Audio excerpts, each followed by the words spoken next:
Hey folks, it's Patrick, and this is New You, New Planet, and we're here to change the world. This one might run a little long because I feel like it's really important. Are you ready? Let's get after it then. Tonight, I need to talk about what sets us apart. And you gotta admit that biology has indeed endowed our species with extraordinary intellectual and emotional potential. But you see, the problem with that is this. We are also endowed with neurocircuits deep in the brain beneath the cerebral cortex where consciousness arises that can cause us to explode in rage and violence.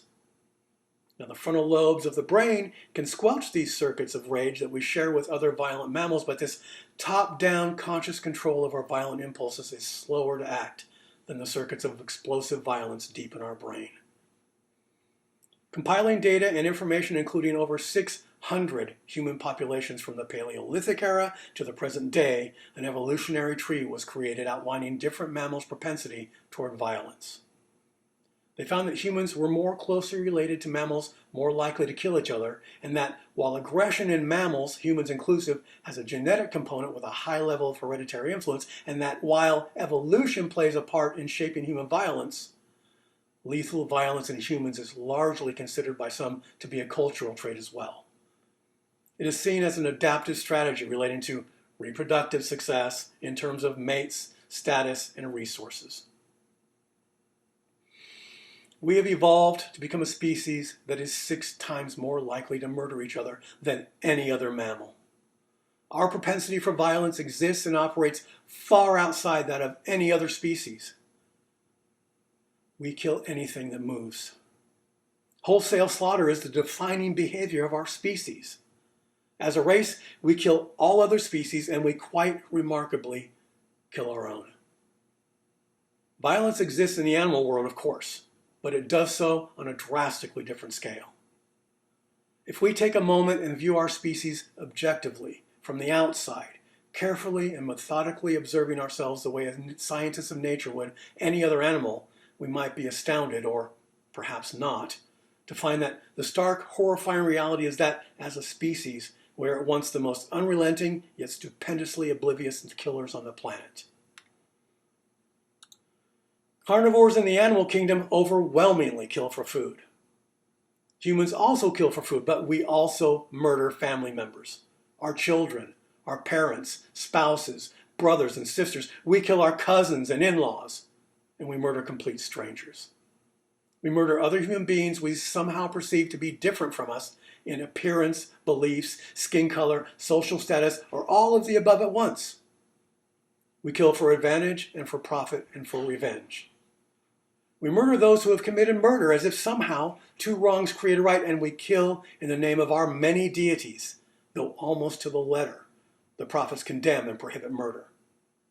We're killing other species, other animals, and we're killing each other at an exponentially ever-increasing rate.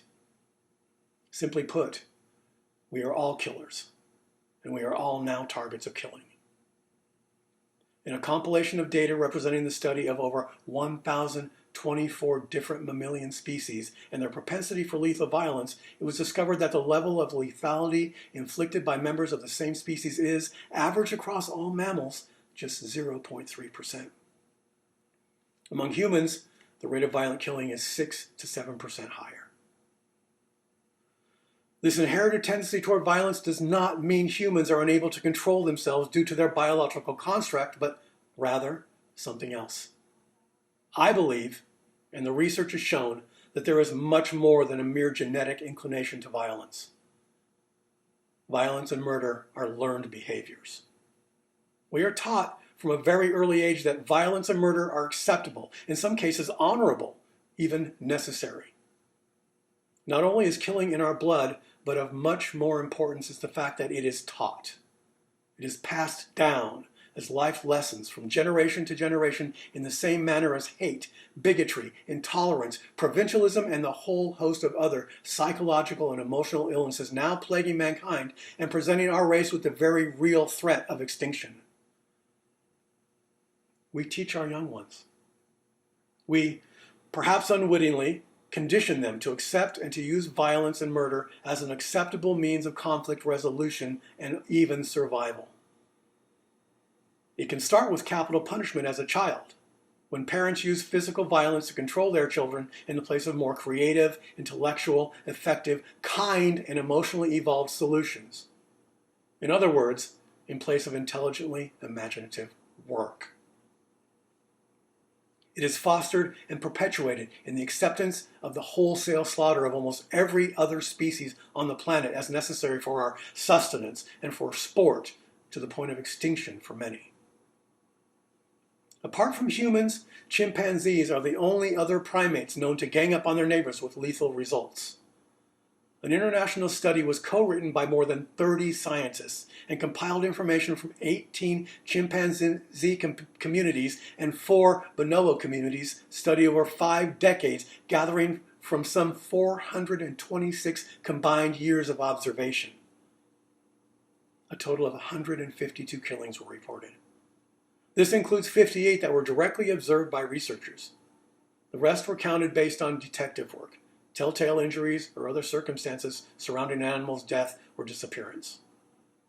Professor Joan Silk from Arizona State University suggested that our perceptions of our evolutionary cousins can sometimes be distorted because we want to believe that it is the nice behaviors, not the nasty ones, which have deep evolutionary roots. Professor Silk argues, humans are not destined to be warlike because chimpanzees sometimes kill their neighbors. Professor John Matani, a behavioral ecologist at the University of Michigan and one of the study's authors, agrees. He says, there is considerable variation in rates of killing by chimpanzees living in different populations. So even in chimpanzees, killing is not inevitable. Now we, as a race of beings, enjoy feeling, mistakenly, as though we are the most superior beings on the planet. We like to think that just 2 chromosomes set us apart from the apes and other beasts. We enjoy feeling like all of our buildings and machines and technological advances, all of our bright and shiny things, along with all of our empty blather about the sanctity of life, actually make us somehow special. Well, in reality, folks, we are the beasts. We are the monsters.